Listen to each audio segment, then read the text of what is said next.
আমরা March two Jamuna কর্মসূচি ঘোষণা করেছি। আমরা যমুনা ঘেরাও করব, যমুনাতে আমরা যাব। সারা বাংলাদেশে আমাদের শেখ হাসিনা সংগ্রাম পরিষদের নেতা কর্মীদের প্রতি নির্দেশনা রইল সবগুলো পয়েন্টে পয়েন্টে আমরা অবস্থান কর্মসূচি পালন করব। প্রত্যেকটা এয়ারপোর্টে আমরা অবস্থান নিব, প্রত্যেকটা এয়ারপোর্টে আমরা পাহারা বসাবো, প্রত্যেকটি জায়গায় জায়গায় আমরা পাহারা বসাবো, যেন ইউনূস এবং এই উপদেষ্টা পরিষদ যেন পালাতে না পারে।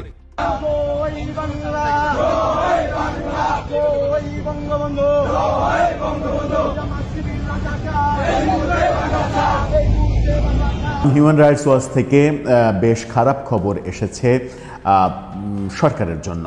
গণমাধ্যমের শিরোনামটা আপনারা দেখে নিতে পারেন। যদিও এই গুরুত্বপূর্ণ খবরটা বাংলাদেশের সব গণমাধ্যম দেয়নি, মুষ্টিমেয় কিছু গণমাধ্যম হয়তো সাহস করে দিয়েছে। সেখানে শিরোনাম করা হয়েছে আওয়ামী লীগের ওপরে নিষেধাজ্ঞা প্রত্যাহার সহ 12 সুপারিশ 6 মানবাধিকার সংস্থার, যার মধ্যে হিউম্যান রাইটস ওয়াচও রয়েছে। আওয়ামী লীগের ওপরে নিষেধাজ্ঞা, যেটা কার্যক্রম নিষেধাজ্ঞা, সেই নিষেধাজ্ঞা তুলে নেওয়ার কথা বলেছে তারা। সেটা সহ 12টা প্রস্তাব দিয়েছে। কি প্রস্তাব, কোনগুলো সরকারের পক্ষে গেল, কোনগুলো বিপক্ষে গেল, একটু বোঝার চেষ্টা করি। সেখানে বলা হচ্ছে আওয়ামী লীগের ওপর নিষেধাজ্ঞা প্রত্যাহার সহ 12টি সুপারিশ আমলে নিতে প্রধান উপদেষ্টা ডক্টর মোহাম্মদ ইউনূসের প্রতি যৌথভাবে খোলা চিঠি দিয়েছে 6টি আন্তর্জাতিক মানবাধিকার বিষয়ক সংস্থা। সবাই আন্তর্জাতিক মানবাধিকার সংস্থা।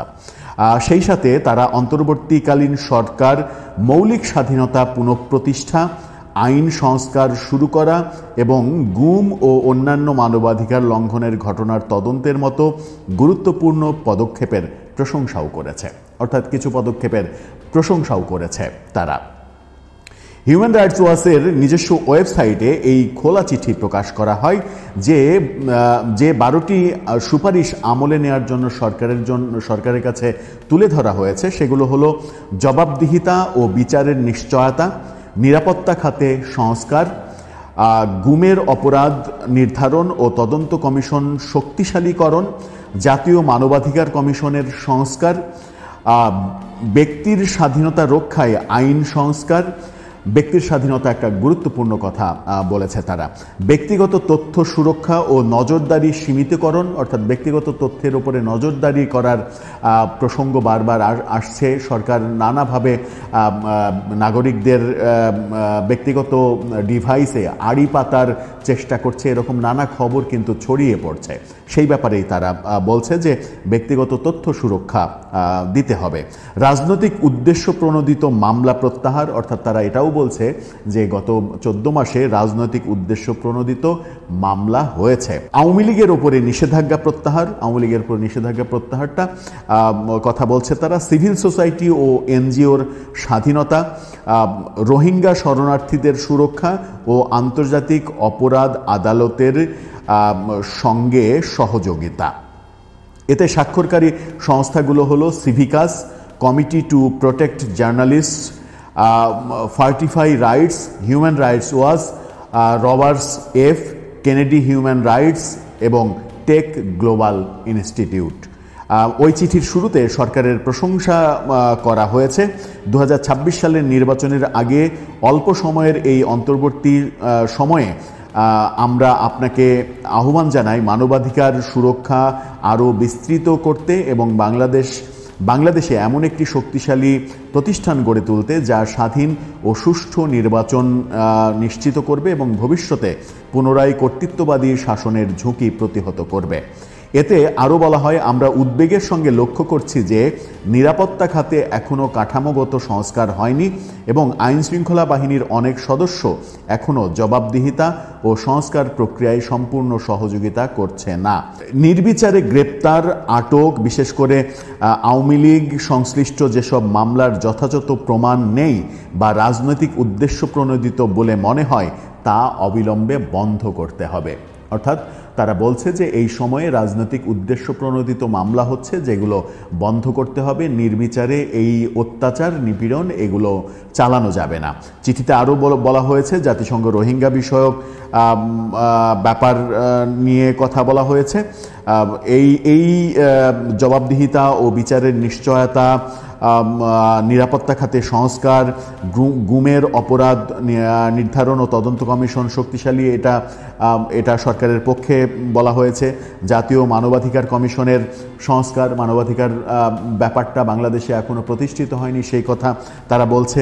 ব্যক্তির স্বাধীনতা রক্ষায় আইন সংস্কার, অর্থাৎ প্রত্যেক ব্যক্তির স্বাধীনতা রয়েছে, নারী পুরুষ নির্বিশেষে সবাই স্বাধীনভাবে ধর্ম বর্ণ গোত্র নির্বিশেষে স্বাধীনতা ভোগ করবে।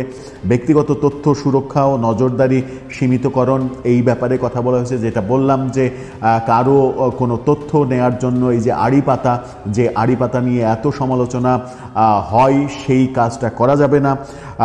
মত প্রকাশের স্বাধীনতা, সাংবাদিকের সুরক্ষা নিয়ে তারা কথা বলছে। এরই মাঝে সাংবাদিকের উপরে নানা ধরনের নিপীড়নের ঘটনা নিয়ে আন্তর্জাতিক মহল থেকেও বারবার বলা হয়েছে, যেটা আমরা দেখেছি যে বহু সাংবাদিকের পাইকারি দরে অ্যাক্রিডিটেশন কার্ড বাতিল করা, অনেক সাংবাদিককে হত্যা মামলায় জড়িয়ে কারাগারে রাখা, বহু সাংবাদিককে সন্ত্রাস দমন আইনে অযথা হয়রানি করা, এরকম বহু অভিযোগ রয়েছে যেগুলো বিষয়ে তারা বলছে। রাজনৈতিক উদ্দেশ্য প্রণোদিত মামলা প্রত্যাহার করার কথা বলছে। 24-এর 5 আগস্টের পরে যে রাজনৈতিক উদ্দেশ্য প্রণোদিত মামলা করা হয়েছে সেগুলো প্রত্যাহারের কথা বলা হচ্ছে।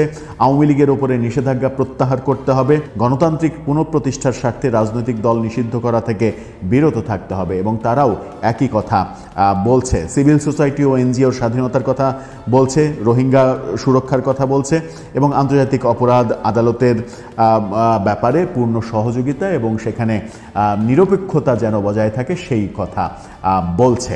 এই যে 12টা পয়েন্ট দিয়েছে, 12টা পয়েন্টের 2-3টা পয়েন্ট সরকারের প্রশংসাসূচক হলেও অধিকাংশ পয়েন্টই সরকারের জন্য বিব্রতকর, এবং মানে আওয়ামী লীগের নিষেধাজ্ঞা প্রত্যাহার করা, এটা সব থেকে করতে হবে তারা বলেছে, এটা সব থেকে সরকারের জন্য বিব্রতকর।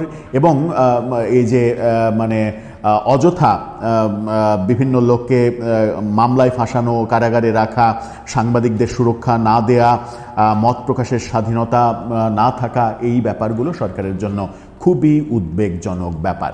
দর্শক, আপনার কি মনে হয় এই সকল আন্তর্জাতিক চাপে আদৌ কি পিষ্ট হয়ে সরকার কোনোভাবেই আওয়ামী লীগের উপরে নিষেধাজ্ঞা কিংবা গত 14 মাসে যে ধরনের হয়রানিমূলক মামলা হয়েছে সেই মামলাগুলো প্রত্যাহারের ব্যবস্থা নেবে?